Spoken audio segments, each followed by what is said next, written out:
We're going to go into our news of the week. And Trenton, who is the sponsor of our news in the week? News of the week is brought to you by Eagle Mortgage. Eagle Mortgage is at 114th in Davenport. Holly Schneiderwind does a fabulous job with her team of getting you the best deals on your home mortgages. You should get pre-qualified because now that rates are coming down, and they've got a number of banks and lenders that can shop it for you and get you that dream home. EagleMortgageCompany.com is where you can find them online. And first up on the news, we have construction beginning soon on a future tourist attraction and recreation attraction in Council Bluffs. It's going to be in River's Edge, which is one of our Noddle Company's developments here in town. And Tom Hannafin, River's Edge Park, part of River's Edge. Anyway, we've got some private funding that came in for this, and so construction's going to start pretty soon. There's going to be a structure called the Mid-American Energy Adventure Tower. The Mid-American Energy Adventure Tower, it's going to be 138 feet tall. We've been waiting for this. Yeah, and then they're going to have like this thing that's kind of like a zip line, but you're actually on a metal structure. There's going to be a 50-foot climbing wall. There's going to be a half-mile-long treetop parkway, which will kind of wind you through those trees north of the Bob Carey pedestrian bridge. Is that on the ground? The trails. Or is it a treetop, or is it like one of the things at the Fondell Forest? Well, it's going to have to be attached to the ground so they can walk, but it's going to be elevated so you feel like you're walking in the trees. But they're also going to have synthetic caves. Yeah. Oh, everything. This whole thing is going to be cool. And a lot of entities have donated money to this. Completion is planned for 2025, so that's not that far away. You'll see it going vertical next year. And again, if you can't picture it, just picture the Iowa landing of the Bob Carey pedestrian bridge. Great Lawn. And the Great Lawns there, it's part of the River's Edge development, which is a Noddle Company's project. And this will be just north of the Bob Carey Bridge. If you can picture that in your mind, there are a lot of just trees that kind of go right up to the river on the wet side of the levee. That's where this is all going to be. I'm pretty sure they had to work with the airport and the FAA for being that tall. I don't know. I mean, it's far enough back, but should have a couple flashing lights on it. Because the two spires of the Bob Carey Missouri River pedestrian bridge are about 125 feet tall. Yeah, you're right. I suspect it'll have something flashing on the top of it. Speaking of tall things in that area with flashing lights on them, got a progress report for the Future Mutual of Omaha headquarters skyscraper at 14th and Farnham. We monitor that at Grow Omaha for you. We check it every week to see how progress is coming along. Still there. And it's getting taller. The shear tower, which is the concrete core in the middle of any high-rise building, that has I don't know how you describe them, but they have these adjustable concrete forms that rise with the tower. And the concrete form rose this week. And so now it's actually starting to go vertical. It's still only about the equivalent of about a 3-story building. But you should start to see some vertical progress here coming up pretty soon now that they've taken care of that. Also, the parking garage, which will take up the majority of the lower levels, I think the first 12 levels of the building, really starting to come along well. So that construction is doing great. And we've got some good news about population growth in Nebraska. It has rebounded to healthy levels in the past year, according to a World Herald article. The population growth in Nebraska had been more anemic than usual during and immediately following the pandemic year. But now the Census Bureau estimates that Nebraska's population is or was at 1,978,000 as of July 1st, this past July 1st. That's up more than 10,000 people from the 2022 estimate. That's nice. That's a lot more growth than we had during 20 and 2021. Now, we don't yet know on a per county basis.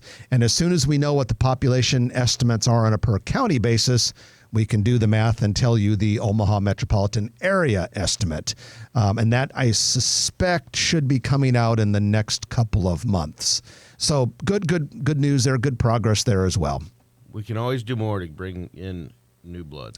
And we need to do a heck of a lot more because we are still as a state losing on net domestic migration. So in other words, number of Americans who move out and number of Americans who move in, we're still as a state behind. We're in the negative category. The only reason our population is growing is because births are outnumbering deaths and foreign immigration, international immigration. And we want to grow both of those ways, but we also need to fix that net migration problem. It's a narrow net negative right now, and we need to turn it into a significant net positive. Get busy, Nebraskans. Start procreating more. Well, there's that, or we can continue to create business opportunities, recreational entertainment opportunities. And there's been a lot of talk about the state of Nebraska doing some things tax-wise in terms of population growth incentives. It sounds like some of that could be on the docket for this next legislative session. We need to do that. Last legislative session, we made some progress cutting income tax rates, which that would be important. I know that the no income tax in South Dakota has helped that state have net in-migration. And that's a state that is pretty unpopulated. I like their commercials with their governor. She's playing like an accountant. I don't think I've seen them. Things like that, yeah. Oh, okay. I don't watch a lot of TV, so I think I've missed those. But I'll have to maybe. I just record the commercials, watch them later. I'll have to. Well, maybe you can send me a recording of your commercial so I can see what that looks like. We've got some good news about traffic at Eppley International Airport.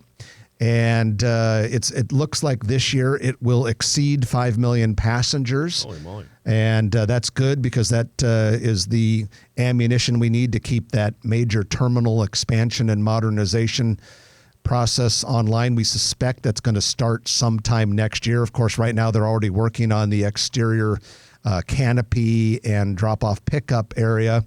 But the airport authority put out a press release this week saying that the airport expects approximately 306,000 passengers to go through the terminal between December 15th and January 4th, the heart of the holiday traffic season. That is an 8.5% increase from last year.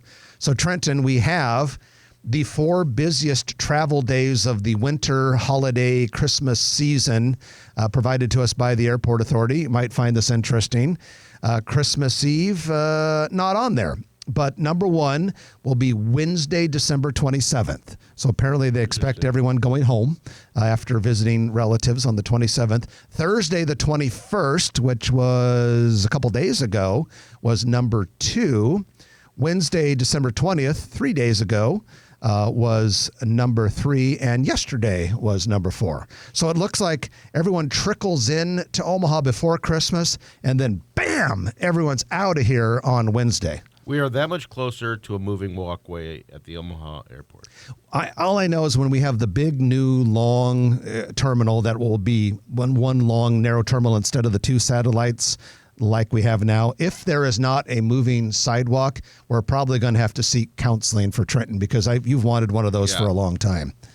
I kind of wouldn't mind to see one of those as well. And then finally, for news of the week, you may remember a mid-city bank that existed at 42nd and Farnham. This was the bank building. It's closed now, but this was the bank building that was on an island. And had parking underneath it. Yeah, it had parking underneath it. It was an island surrounded by 42nd Street, Farnham Street, and then Farnham Street would curve into Harney Street. Nebraska Medicine owns it, don't they? Yeah, and they're tearing it down. The fencing is going up around it. Noticed that yesterday, and so we expect demo to start on that pretty soon. My suspicion, based on what we've been able to gather, talking to some med center people, is that it probably will just be, the land will probably just be inventoried for future expansion, what have you. But yeah, it's been this closed, orphaned little building on an island that is soon to be no more. I think it needs some Kaneko dangos. Those that would be a perfect spot for a those big pods, the dumplings. Local artist June Kaneko, and it'd be a great holding place for that. Yeah. So in other words, a major outdoor art installation, and you were recommending it be a June Kaneko piece. I would agree with that. That'd be a perfect spot for one. Could have some lights shining on it, and it would be like a nice little entryway to that corner of the Med Center campus. And by the way, Med Center campus, if you haven't been by the Saddle Creek campus, which is the new part of the Med Center west of Saddle Creek Road, the Catalyst building, which is a renovation of the old Omaha Steelworks manufacturing plant, really coming along. The facade is going on the east side, and it's looking great, making a lot of progress.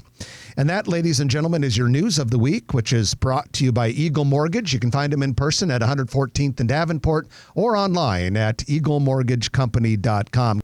If you like this video, be sure to hit those like and subscribe buttons. And remember, Grow Omaha is not just media. This is a mission. We are trying to build up Omaha and make it an even better place. We can only do that with your help. Share this video with your friends, neighbors, and family.